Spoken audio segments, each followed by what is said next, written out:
मेरे प्यारे दोस्तों, आप सबका मेरे चैनल स्टोरी लवर्स में स्वागत है। अगर आपको मेरे चैनल की स्टोरी पसंद आती है तो प्लीज़ मेरे चैनल को सब्सक्राइब, लाइक एंड शेयर करिए। ओके, फिर प्योर सोल का नेक्स्ट पार्ट स्टार्ट करते हैं। लास्ट पार्ट में हमने सुना था कि विंग और लेंजा एक दूसरे से मिल गए थे।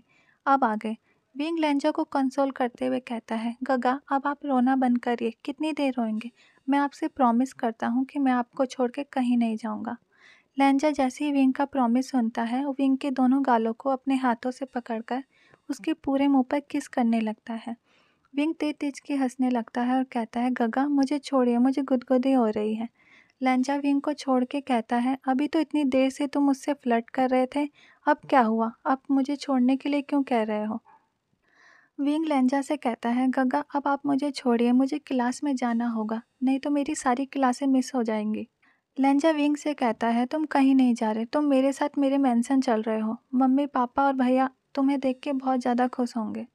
लेंजा विंग का हाथ खींच के उसे ले जाने लगता है, लेकिन विंग लेंजा को रोकते हुए कहता है, गगा मैं अभी आपके साथ मेंशन नहीं जा सकता। पहले मुझे कुछ काम पूरे करने हैं, उसके बाद मैं सिचन गगा से और आपके मॉम डैड से मिलूंगा। लेंजा विंग की बात मान लेता है और उसका हाथ छोड़ देता है। विंग वापस अपनी क्लास में चला जाता है और लेंजा अपनी क्लास में। जैसे ही विंग अपनी क्लास में पहुंचता है, ईमा उसे गले से लगा लेती है और कहती है, विंग आज तो तुमने कुछ ज़्यादा ही देर लगा दिया। मुझे तो समझ में ही नहीं आ रहा, जब से तुम बीजिंग आए हो मुझसे दूर दूर क्यों भागते रहते हो। मुझे बता के नहीं जा सकते कि तुम कहाँ जा रहे हो, या मुझे साथ लेके जाया करो। विंग ईमा को अपने आप से दूर करते हुए कहता है, ईमा मुझे तो कभी तुम समझ में ही नहीं आती। कभी कभार तो तुम ऐसा लगता है कि तुम्हारा दिमाग साइको है।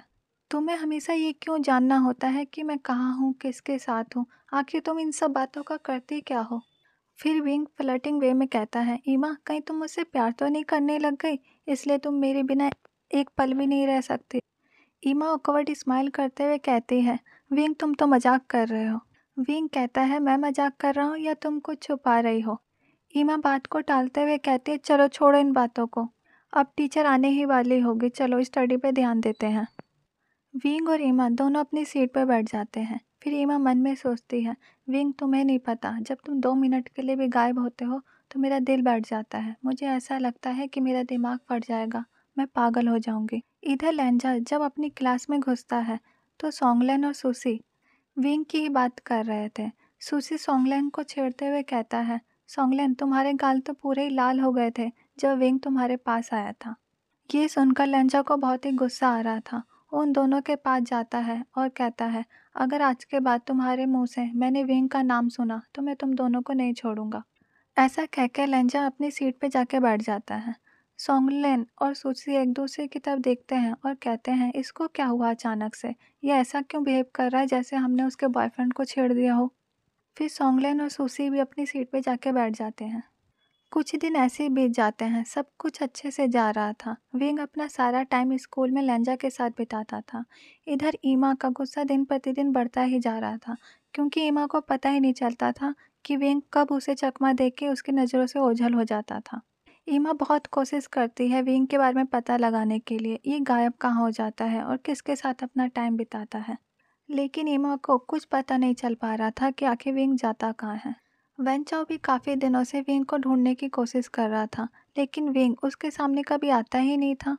वेंचाओ कहता है, आज चाहे कुछ भी हो जाए, मैं तो अपने क्यूटी से मिलकर ही रहूँगा। सोंगलेन और सुसी लेंजा के बिहेवियर में काफ़ी चेंजेस देख रहे थे।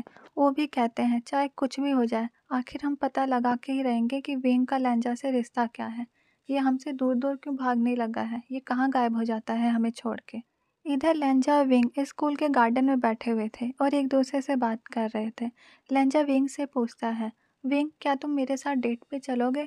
विंग खुशी से लेंजा को अपने गले से लगा लेता है और कहता है, गगा मैं तो कब से इंतजार कर रहा था कि आप मेरे से डेट के बारे में पूछें। लेंजा विंग का हाथ पकड़ता है और उसे ले जाने लगता है। विंग लेंजा से पूछता है, गगा आप मुझे अभी कहाँ लेके जा रहे हो। लेंजा कहता है, मैंने तुमसे पूछा था कि तुम मेरे साथ डेट पे चलोगे, तुमने तो हाँ कहा। विंग कहता है, लेकिन अभी अभी तो स्कूल का टाइम चल रहा है। लेंजा कहता है कि मैं कुछ नहीं सुनता, चलो अभी चलेंगे हम डेट पे। विंग लेंजा की बात को मना नहीं कर पाता और उसके साथ जाने लगता है।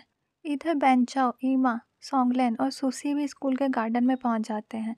जब वो सब देखते हैं कि लेंजा विंग का हाथ पकड़ के उसे कहीं लेके जा रहा है, वो सब कहते हैं हमें भी उनके पीछे जाना चाहिए, आखिर पता तो चले इन दोनों का रिश्ता क्या है।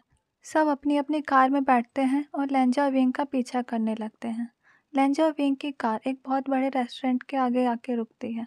लेंजा विंग का हाथ पकड़ता है और उसे रेस्टोरेंट के अंदर लेके जाता है। सब जने उसका पीछा कर रहे थे और उसके पीछे पीछे जा रहे थे।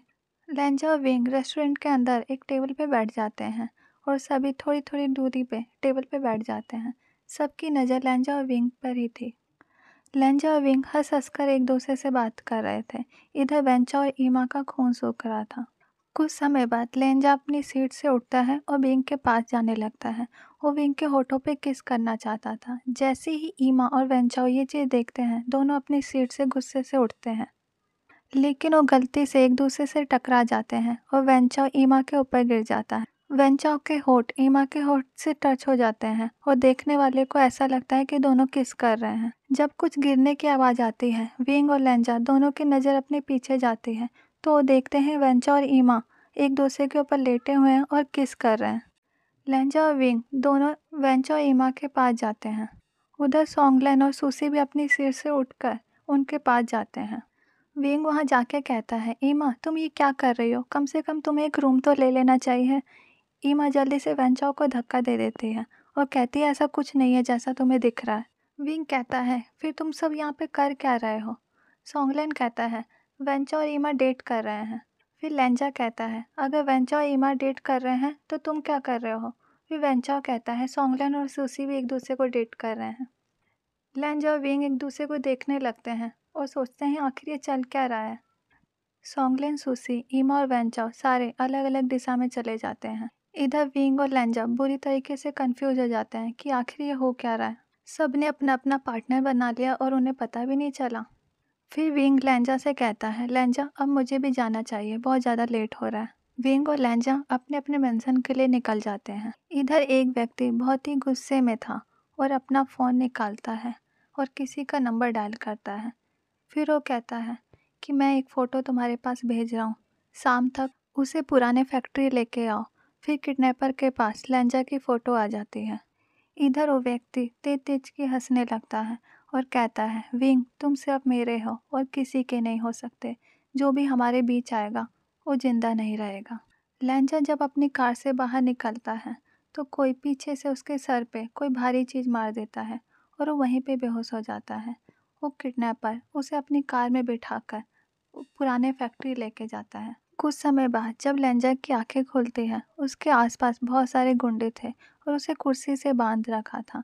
वो अपने हाथ पैरों को बहुत हिलाने की कोशिश करता है कि वो रस्सी खुल जाए, लेकिन वो रस्सी नहीं खुलती। कुछ समय बाद उस फैक्ट्री का दरवाज़ा खुलता है और लेंजा की आंखें बड़ी बड़ी हो जाती है। वो कहता है तुमने मुझे किडनैप क्यों किया है। ओके गाइस, आज का पार्ट यहीं रखते हैं। Bye, thank you.